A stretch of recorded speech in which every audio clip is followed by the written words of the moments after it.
What is going on, Work the Crowd Nation? We are back with another episode. I am one of your hosts, Douglas Harden, a.k.a. Dougie Fresh, and then the other guy on the screen, Jacob Klucas. What's up, guys?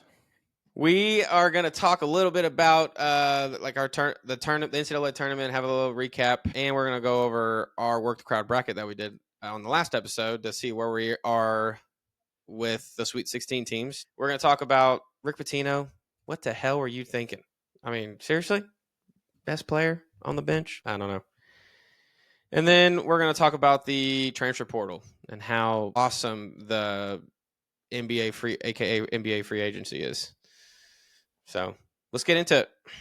All right, here we go. Let's start off with where we're at with our bracket from last week. We are currently, if you follow the ESPN way, we are sitting in the 89th percentile of how we picked. So, excuse me, we're not going to go through every game here, but obviously you could see we started off with an L with Louisville losing. Couple other ones we missed. We missed on UC San Diego. San Diego. Another big one that we really missed on, UConn, Oklahoma, because UConn ended up giving Florida a run for their money. It did. And then, obviously, this one, the big one, Arkansas St. John's. And while we're right here, let's talk about it a little bit. Rick Pitino, what are you doing? Benching your best player and RJ Lewis. RJ Lewis. Benching your best player in a meaningful tournament game. You only get one game. This isn't like the NBA playoffs where you've got 7 games to figure it out. One game, elimination. That's it. And you bench your best player down the stretch against Arkansas and against John Calipari, who already has your number for your career. So, I don't know.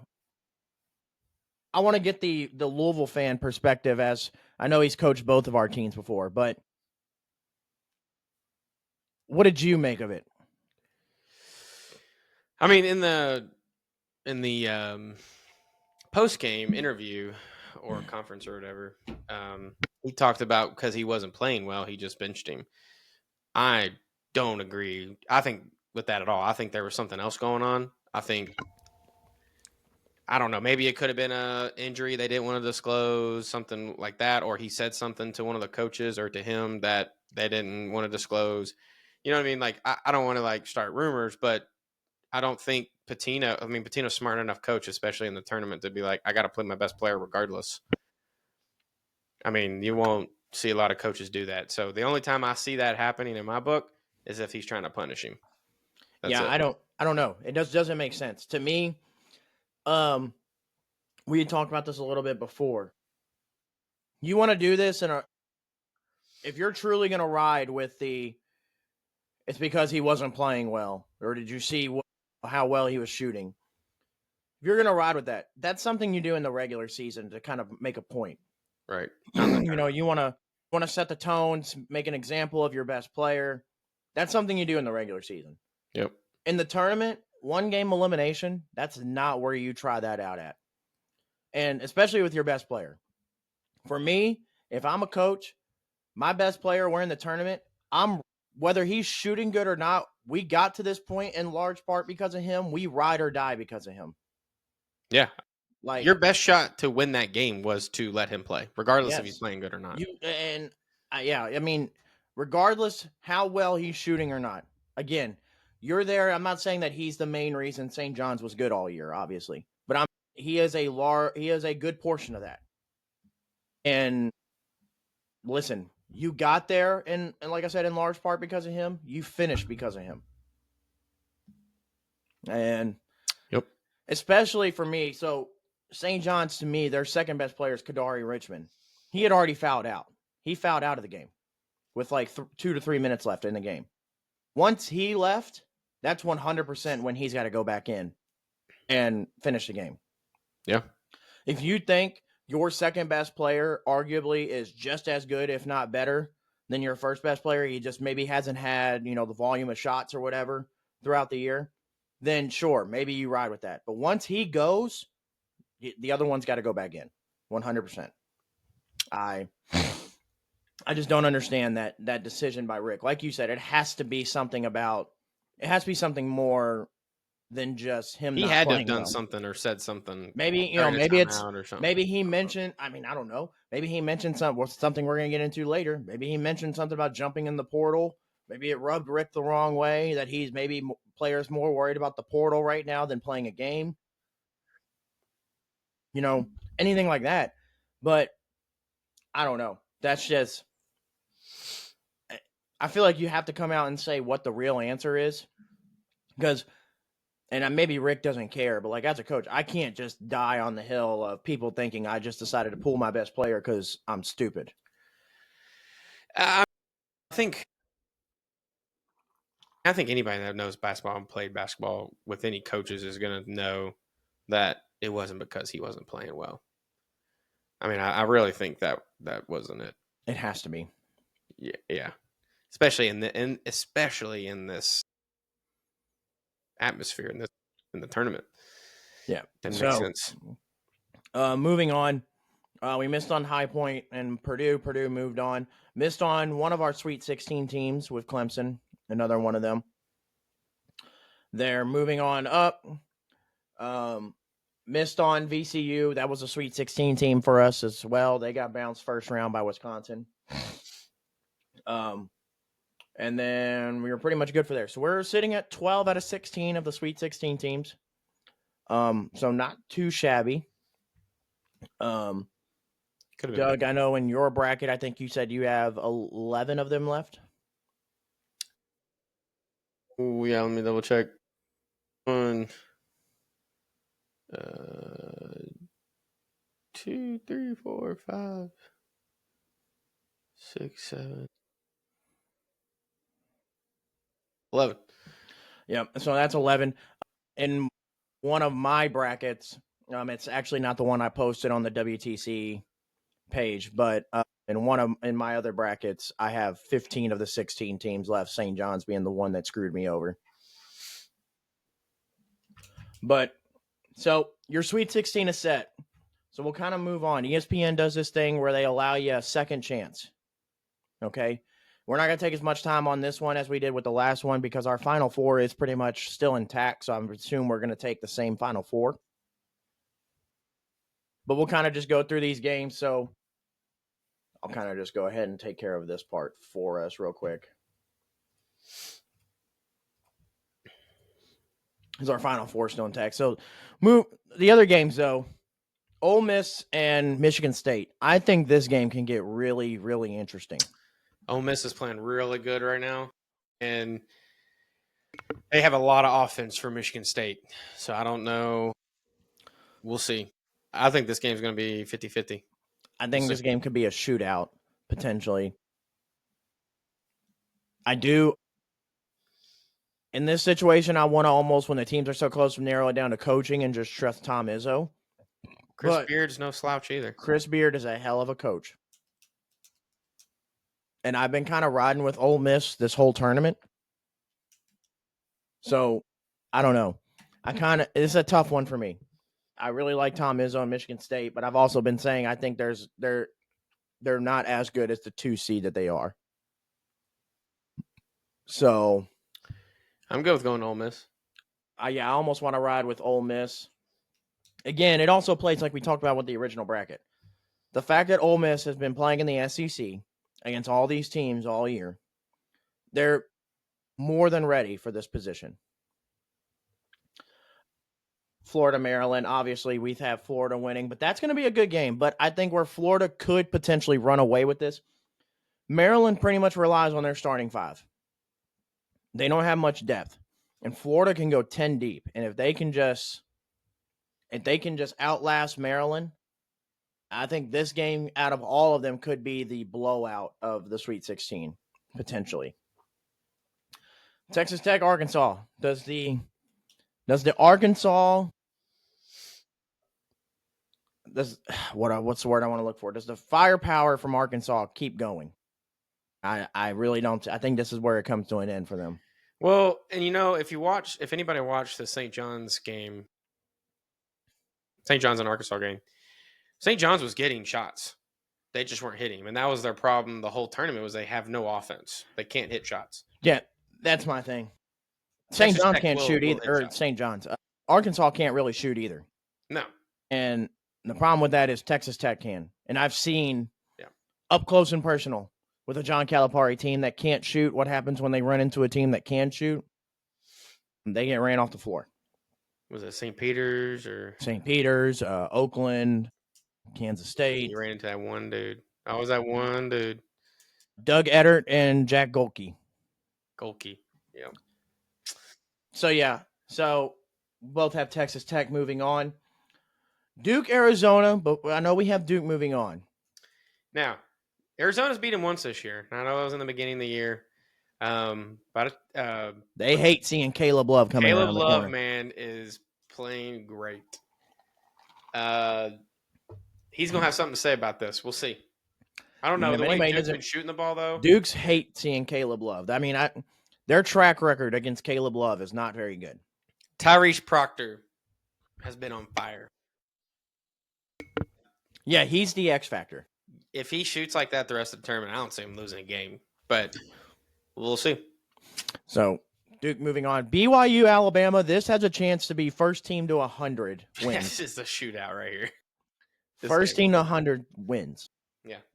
This would be the closest thing to an NBA game you'll see. Yep.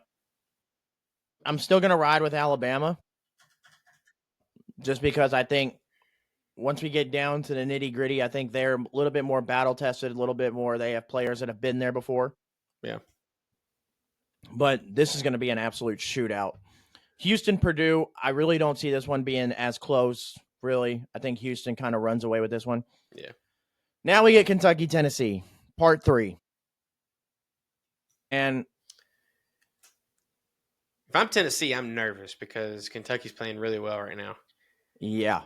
And so there's a stat that came out after the game Sunday. Kentucky, out of all the teams right now in the tournament left, is the number 2 ranked defensive team left in the tournament. Kentucky is? Yes. Nice. And that's a huge jump from where we were in the regular season. And part of that is the return of Lamont Butler. Yeah. The best on-ball defender that we have.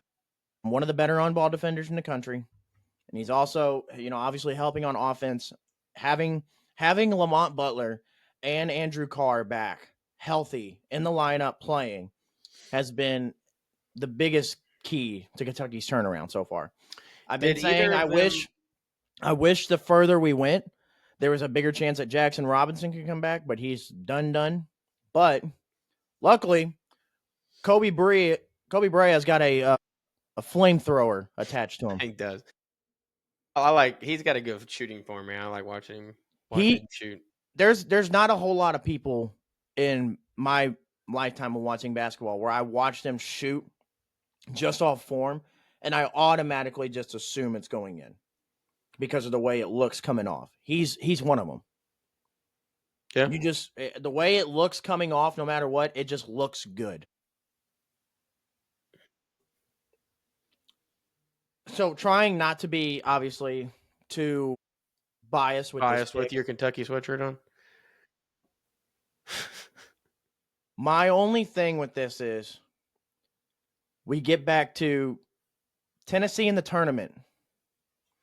They've never been to a Final Four. I know this game doesn't decide who goes to a Final Four, but I feel like as you get closer to that, I feel like that starts to sit in the back of their mind. So, I don't think you're wrong. The other problem is we talk about Kobe for Tennessee. Chaz Lanier's been on a tear as well since the beginning of the tournament from Tennessee. Did Carr or Butler not play in the first 2 games? I'll have to double check. I know Butler missed one of the games for sure. So you beat him twice without Butler, and he is an X factor for you guys. The game at Kentucky, he played 22 minutes. So Carr and Butler played in the game at Kentucky, And you won by what? and they won by 10. Sorry, 9. 9. No, 11. I can't count. Whew. Math is At hard. Tennessee, Carr played 1 minute and then checked out for injury, and Lamont Butler did not play at all, and they won by 5. But they had Jackson Robinson. And Jackson in the game at Tennessee had 17. In the game at home against Tennessee. Oh, nope. Jackson Robinson did not play in the game at home against Tennessee. They won by 11. So, I mean, honestly, as a Louisville fan, I hate this. I almost want to ride with Kentucky. My gut tells me to go with Kentucky in this, and I know it's hard to beat a team 3 times. But they're playing really well. But it's a different team. It's a different team than when they played. Yeah, and so we know Kentucky can score. We've known that all year. Now they're playing defense, and then they're pretty much healthy, other than Jackson Robinson. But yeah, yeah. I mean, I'm gonna be excited to watch that game. We'll see. Yeah. So moving on, I know we've already got our Final Four, but we'll talk about it a little bit. Auburn, Ole Miss will be interesting. 2 SEC teams playing against each other. I do think Auburn eventually moves on, but I will say the way Auburn's played, they are prone to get upset potentially before the Final Four. They're the only 1 seed I can see being upset right now. Florida, Texas Tech will be a very high-scoring, interesting game. But I will say Walter Clayton Jr. is putting himself on the map in this tournament. Dude, he was on fire. If you don't know, now you know. All right? Like 8 minutes. Maybe 5 minutes, the dude was unconscious and hit some big clutch shots. Duke, Alabama. The fact that Alabama struggles on defense, I think Duke runs away with that one. Yeah. Houston, Kentucky could get very interesting. But obviously I would ride with Houston just because I think our magic would run out. Houston does play very good defense. So that would leave us with the 4 number 1 seeds as we originally had. Florida, Auburn, and again, we said if any team gets eliminated first, and this was our pick anyway before. Florida beats Auburn in the Final Four SEC matchup. Duke, Houston. I'm assuming we're still riding with Duke. Yeah. So that leaves us with Florida, Duke, national championship. Originally, we had Florida. Yep. I'll be honest. I'd go Duke here still, or changing it. The way that both teams have played, and Duke has pretty much single-handedly not even been close to losing. Yep. I mean, it's really going to – I know we have to make a pick now, but it's really going to depend on how they play against Arizona. Because if they show signs against Arizona, I don't know. I almost – because, again, based off – Florida already showed signs. I mean, UConn, I know, is a well-coached team. They're 2-time defending national championship champions. But, I mean, Walter Clayton had to be special for them to win that game because UConn was all but not running away with it. But I'm okay with flipping our champion because you're right. Florida has already shown signs. Duke hasn't so far. So, yeah. I mean, I'm okay with flipping our champion. So there we go. All 1 seeds again. Goes against my theory, but we'll live with it. So there you go. That's how that's panned out so far. And that's our second chance bracket right there. Do we get a 3rd and 4th chance? No, we do not. God. This is horrible. So there you go. Now, go ahead. I will say real quick, outside of Arkansas making it to the Sweet 16, this tournament has been kind of I don't want to say boring. It's not boring, but it's not the tournament we all know and love. You know, there was no Oakland beating Kentucky. There was no, and even the upsets that did happen, you know, kind of like I was telling some people at work, the upsets that did happen, like McNeese and Clemson. Like, yeah, that's an upset, but I feel like a lot of people had McNeese beating Clemson in their brackets. Yeah, Colorado State, that's another. like I feel like the upsets that did happen, a lot of people kind of expected already. So while they're upsets, like really the biggest upset we've had has been St. John's in Arkansas. That's been like the oh my God, what just happened? Like kind of upset. Now the second one could have been UConn over Florida, but yeah, I mean it has been a fun tournament. Don't get me wrong, but it's just not the full of upsets that we've been accustomed to over the last couple of years. Yeah, I mean, look, it is what it is. I mean, again, next year might be completely different. So Yeah, that's the beauty of March Madness. Listen, I know Stephen A. Smith's got a lot going on in his life here recently, but for him to go on First Take and go, "Oh, this tournament's just been so boring," and if this is the way the tournament's going to be, this is going to be the downfall of college basketball, brother. It's 1 year. It's fine. Now, let this happen 2-3 years in a row. I'm not saying it's a downfall of college basketball, but yeah, it could be a cause of concern that now we've turned into we just know essentially who's going to win every year, or we know who's going to get there. But I don't foresee this happening, for the coming years. So chill out, buddy. All right. So in that, we'll go on to another part of college basketball we talked about at the beginning. Let's talk about the transfer portal. Real quick, before we move there, I just want to bring something up. Okay. In the Maryland-Colorado State game, did he travel? No. There's no gather step in college. No. That's 3 steps he took. So, to me, I don't think you call it because you don't call the foul that caused him to pick it up. Well, I don't think they call it because it's in the game, and that's they. Well, yeah, call it. But I also think he picked up his dribble before he wanted to because he got bumped. So, in my opinion, if you don't call the foul beforehand, you can't call the travel. I don't know. I think it's a travel. I think by book it's a travel, but do I think they should have called it and kept everybody from what just happened? No. I mean, it was too in real time. I don't think a ref has time to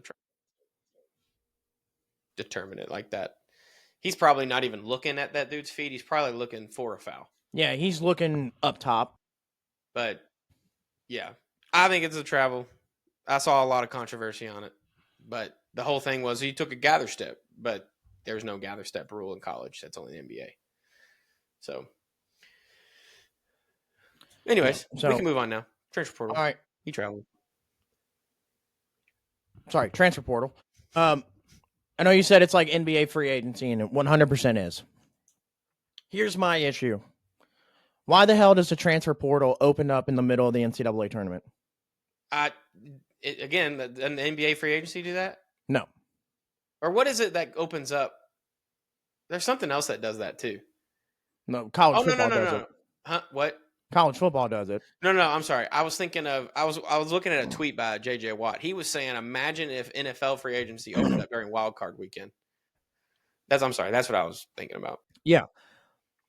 I feel like, and this goes for college football too, because college football does it as well. You should not, and you should not be able to open the transfer portal, and you should not be able to legally enter the transfer portal until 2 weeks after said tournament is done. We get through the tournament. Okay. You get a couple weeks off, work, if you're going to school, focus on school for a little bit, finish off your semester, then enter the portal if you want. All right. But there's no reason why the transfer portal should be open while the tournament is still going on.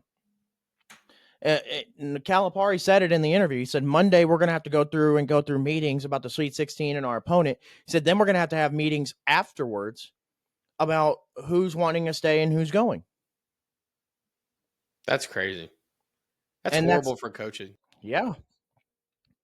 Why would you want to be a part of that? Why do I want to be trying to get my team locked in and prepared for a game, a Sweet 16 game, and then I also have to worry about if their mind is here at the university or somewhere else? Yeah. Sure, if your mind's going to be somewhere else, regardless if it's open or not. I can understand that. But I need to know that like Michigan had a player jump in the portal. So now if I'm a coach and I know he's already put his name in the portal, I'm not playing him. yeah, why would I play him? Yeah. You're wanting to leave, go.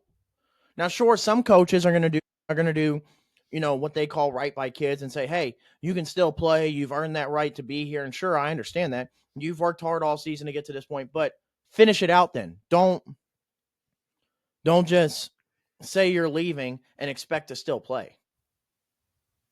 Yeah. I just don't like that the transfer portal is available and open to players while the tournament is still going on. So, I mean, I can understand the teams that are already out and gone, players, obviously leaving, but not the teams that are still in it and still playing. That just doesn't make sense to me. So I want to Russ Smith, the old Louisville player. He had a tweet earlier today, this morning, that it says, and I quote, "Close the damn portal. You should only be able to transfer if 1, coaching or staff change, 2, major injury, or 3, you're a 5th-year senior." And he says, or just sign players to multi-year deals with the university. If not, college sports will continue to be wild and similar to the AAU circuit we all hated. So I don't have an issue with the transfer portal itself. My issues with the transfer portal is A, when it opens, obviously we just talked about, but B, the amount of times people can enter the portal. Yeah, that's a big one for me too. You can't transfer 6 times or whatever. No, I mean, Jesus. No. I feel like the maximum amount of times you are given to transfer is twice. And that's it. Has to be. Twice. And the only way you would get granted, and you have to go through the NCAA to get granted a potential third time if you do, it has to be I would say a coaching change like mid-season.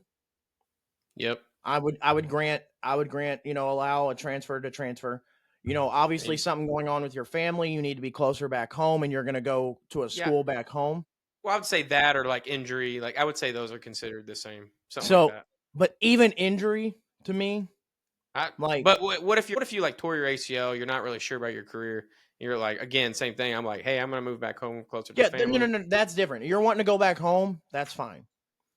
But I'm not hearing just because you're a Wyoming transfer and you decided to go to UCLA, you got hurt year 1, and now because UCLA or somebody has a class coming in, you don't know how much playing time you're going to get. I'm wanting to transfer out of here. I'm not granting you that. I'm sorry. So, but twice. That should be it. That you're allowed a free 2 passes into the portal. After that, you have to get NCAA permission. And that's been my stance on it forever. And it has to be, if you get any more, it has to be coaching change. And even with the 2 times, I feel like you should almost have to go through NCAA to figure it out. Because it's got to be a coaching change. It's got to be, for the first 2 times, injury, personal, family, whatever. I'm tired of people transferring because they transfer to a school and they think they're going to play. They don't play. And they want to transfer because they're not playing. At some point, do I as a spectator from the outside, I have to look at it and go, okay, are you not playing because this coach made a broken promise, which is possible. We've seen it happen. Sure. Because this coach made a broken promise, or are you not playing because you're just not that good? Yeah, you must be a bad practice player. So I mean, at some point I have to look at it and go, is it the university or is it you? And it more so falls back on you because now you just can't look into yourself and go, 1, I'm not that good, and 2, I'm transferring to a university that I probably shouldn't be. Yeah, and I think another piece of this is the NIL stuff, because now that a combination of what makes it the NBA free agency is that now players, even good players, can transfer from their schools and still have the possibility to come back. But now they can shop around and say, who's going to pay me the most NIL? I think that's a dangerous combo. Right. And if you're a player and you're looking to go get the highest NIL and you're looking to chase the bag, that's fine. But then don't cry later if you don't play or if you don't play as much as you thought. Yeah, I'm not doubting these guys for going to get money. You made the choice. You made the choice to go get the most money. Yeah. And then all kudos to you. I don't blame you. I would probably do the same. If I could say, yeah, sure, I can play 14, 15 minutes at Kentucky, but they're going to give me $2 million in NIL, or I can play 30 plus minutes at Iowa and maybe make like $1 million or less. Something. I might go, sure. I might just go chase the bag and say, hey, I'll go take my chances. But I'm not going to cry afterwards when I knew I wasn't going to play as much and say, well, I want out of here. I'm not playing. Yeah. So that's like solution wise. Let's just think of it this way. One of the two has to have more regulations, right? Yes. As of right now, it's not going to be NIL. That's a free wild, reign. wild west. The transfer so they portal. need to put more regulations on the transfer portal to help mitigate a lot of this stuff. Like, I mean, I think from our standpoint, I think that would make sense, but we're not running the show. It's in NCAA. It was cool that they came out with this, right? Yeah. And they made this a thing. It's definitely made college basketball is already entertaining as is with March and the tournament and all that. It makes it more entertaining for a longer period of time because now you're not just waiting for your team to see what recruits you get in the offseason or anything. Now you got we can get this guy. It's exciting as a fan to watch for sure. Yeah. But I'm tired of seeing people transfer 4 or 5 times. Also, folks, COVID is gone. I am so tired of seeing 6-7 year college basketball players. Well, now they got the damn JUCO rule. Like, that's fine. That's different. I'm just saying, like, you're going to see it more. I mean, they're just coming out with more shit. That's different in a way. But what I'm tired of is seeing, people that have gotten hurt and use medical red shirts and they have the COVID year. And like Auburn's team age right now, average team age is 23 and a half. Man, they old. The average age of the OKC Thunder is 24 and a half. And they're an NBA team. That's wild. Like, people wonder why, teams like Auburn and that are good. And I don't blame them. They're going to use it while they can. Grown-ass men. You got grown-ass men playing against 18-year-olds. Yeah, I mean, they're going to be a lot more experienced and better. They're a lot more experienced. Their bodies are in more physical condition. Like, their bodies are more mature. They're a little bit, they are smarter because they've been playing longer. But, my God, dude. Like, buddy, I can't tell you how many times I see somebody enter a transfer portal or I'm watching a game and they're like, oh, this guy's a 6-year college basketball player. Buddy, go get a job. Like, they're making NIL money. Like, y'all played Creighton. Stephen Ashworth looks like a 45-year-old accountant. Yes. Out there giving buckets. Out there giving buckets. I was at the game and it was tough. I mean, and can I say, speaking of that, I was my first time in Rupp. I've never been to Rupp Arena. Mm-hmm.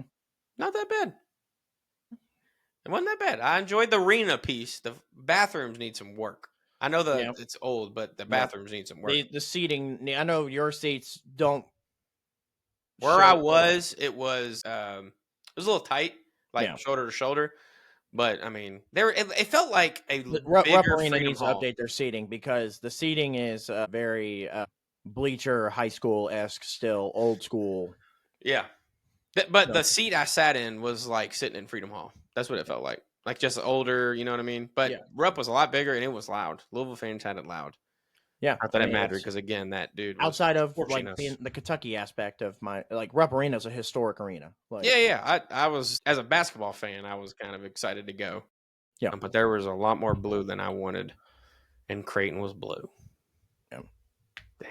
We were just never destined to win that game. Well, I was going to tell you beforehand, there was a Creighton account when they got matched up with Louisville. I saw this. I know. That was like, hey, Kentucky, we're blue, you're blue. We can both hate Louisville. We hate Louisville. You hate Louisville. We hate Louisville right now. You hate Louisville. can you all buy out all your tickets so Louisville fans can't get in? And I mean, Creighton had a good little section, like one piece, but I mean, most of it was Louisville fans. I mean, as you expected. It didn't matter. Again, they literally did not miss. They shot the lights out. It was impossible. Yeah. But anyways, I just want to bring that up. Yeah, transfer portal. We got to have a little bit more restrictions on it. Stop letting people transfer 3, 4, 5 times without an actual reason. And yeah, I mean, that's just what we have to do. And then let's stop using. And also with medical red shirts, I get it. Some people can't help how many times they get hurt, aka our buddy Brandon. I know people can't help it, but after a certain amount of times of getting hurt, you almost kind of have to look at it and be like, all right, buddy, maybe it's not so much of, I don't want you to take a medical red shirt because I don't want you to play. It's at some point, what do we look at player safety and go, dude, you're just a danger to yourself continuing to put yourself on the court. I mean, I feel like you should be only given a certain amount of medical red shirts is what I'm getting at. Maybe Tua should. I feel like 2 is the magic number for all this. No, I said Tua. I said Tua should probably learn that. Yeah. Or just put the Guardian cap on, buddy. But yeah, that's my take on the transfer portal. You just got to put some kind of regulations on it. I'm good with the transfer portal as a whole. Like it, love it. It makes everything a little bit more exciting. But also, it allows for these kids that play in these lower level teams to get the opportunity to go play for Duke and Kentucky and UCLA and Kansas. Stuff that we didn't get to see as quite often before. So I'm good with it. We just got to put some kind of rules and regulations around it. That's it. Yeah, I mean, on it. We'll see what happens. I mean, NCAA has some work to do for sure. But the problem is that I don't think they really care that much. If I'm just, they're going to do whatever they want to do, and that's it. Yeah. Real quick, closing real quick. Did you see what could be potentially happening to UConn? Yeah, so I guess they were launching an investigation about what Dan Hurley, was saying after the game about the refs, like saying don't fuck us. It's not on Dan Hurley himself. Hold on, I'm trying to pull up the exact. Here we go. UConn. So actually, let's just do this real quick. I'll actually pull it up itself if I can.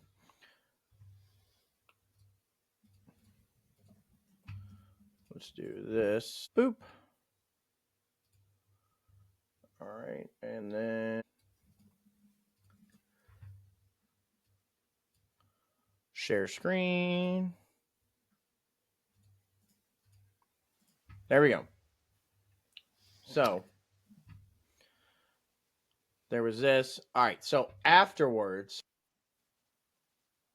maybe this wasn't it exactly. I don't think that was it. Anyways, I'll save us the time. So apparently one of the staffers on UConn had an issue with the guy that posted the video of Dan Hurley. It was backstage. Back when he walked by and he said, "Hope they don't fuck you like they fucked us." Yeah. So the guy that took the video and posted that, one of the UConn staffers went up to him and was like, "I'll fucking," essentially he was like, "I'll fucking end your life," or something like that. I think he said, "I'll ruin you," or something. Something like that. It was still along the lines, saying, it was a threat. Whatever. Yeah, it's a threat. And, demanded that this guy take the video down, all this and that. So the guy, he did eventually delete the tweet, but the NCAA is launching an investigation on UConn for this guy. The guy that said this then proceeded to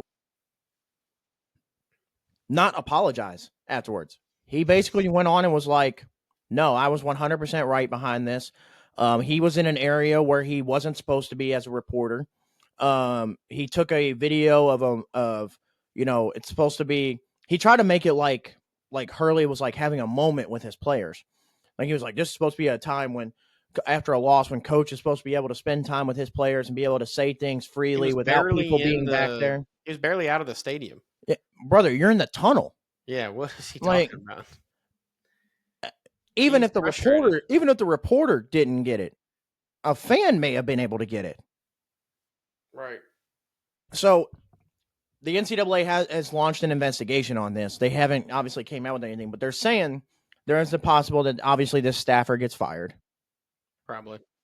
And then there's also a potential that Hurley could face suspension going into next year. So he doesn't care. He's the highest paid coach in college basketball. So yeah, and he just became a complete dick. Yeah, what happened, dude? It was like night and day difference. I don't know. I used to love Dan Hurley. Now I'm like, Well, I said in a group chat with my buddies, I said, Dan Hurley went from one of the, I don't want to say beloved. He wasn't like loved by America, but dude wasn't hated. Back-to-back national champion, and everybody kind of liked him. We go into an off season where he's getting, trying to get pulled to Kentucky. He's trying to, the Lakers are trying to hire him before they hire JJ Redick. And now what? And I'm not saying this because of those two, but like what now? Because you have two high profile like schools and teams that want you, you just think you can act a certain type of way. Yeah, like big ego. I don't know. I just don't it was literally a complete 180 from what he's been. Yeah. Probably why the team was erratic this year. Yeah. And he tried to say for that, probably that reason. And what kills me about Dan Hurley is he went on that at the post game, and he was crying, talking about how he loved his guys, and doing the thing that coaches usually do. Mm-hmm. But if I remember correctly, middle of the year, he was like, I don't want to say shit talking his team, but I mean, he was over here dogging his team, going, "We just don't have this, we just don't have that. These guys just don't want this." And I'm like, also, no, now you love these guys, like. I mean, I know some coaches will say that stuff just to try and fire you up, but 100%. But the way he was coming off, it wasn't he like double that. and triple down on it. Yeah. You know what I mean? So, I don't know. And it's 100%. When you have a coach that's erratic, your team's going to be erratic. Yep. And they really had a good shot to beat Florida. Just sucks. They were right there. Walter Clayton Jr. was that dude. Yep. Unfortunately. All right, you ready for your trivia question? Oh, I've got a question. Okay. You ready? Yep, let's go. It's an NBA trivia question. Okay. Which team won the NBA championship in 1999, the first year the NBA adopted the current playoff format?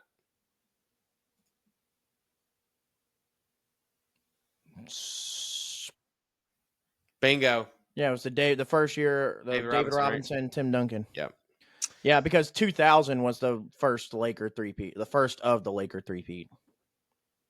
Yep. So, yeah, Spurs. That was an easier one. Yeah. Yes, because they went, here we go. I'll do even a little bit more for you.